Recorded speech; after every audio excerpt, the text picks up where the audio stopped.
quand j'étais jeune, j'écoutais ma musique trop fort. Fait que là, j'ai genre le petit... Hey Alison, t'entends ce bruit? Quel bruit? Ça fait comme un bourdonnement. Coudonc, as-tu des acouphènes?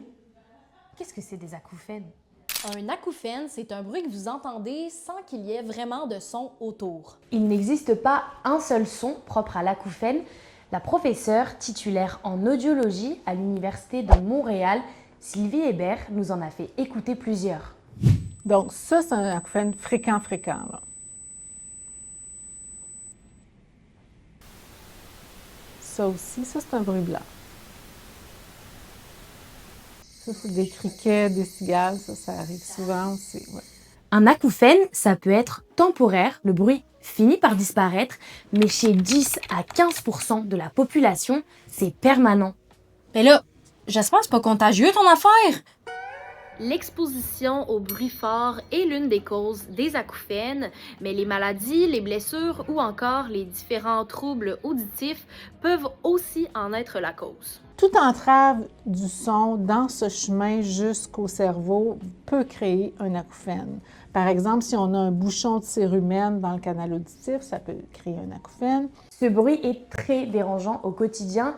Certaines personnes peuvent ressentir de l'anxiété, avoir de la difficulté à s'endormir et même à se concentrer.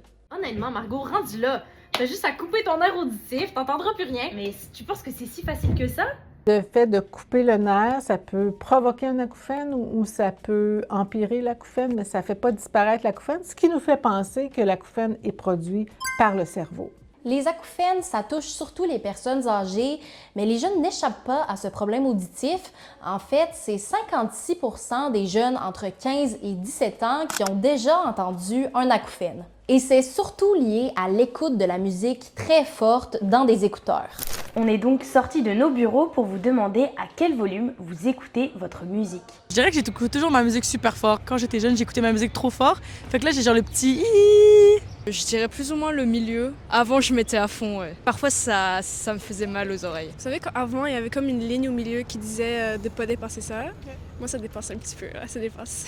Maintenant que je porte plus attention au son, j'ai diminué peut-être, si je peux sortir mon téléphone, ça serait peut-être à la moitié, genre.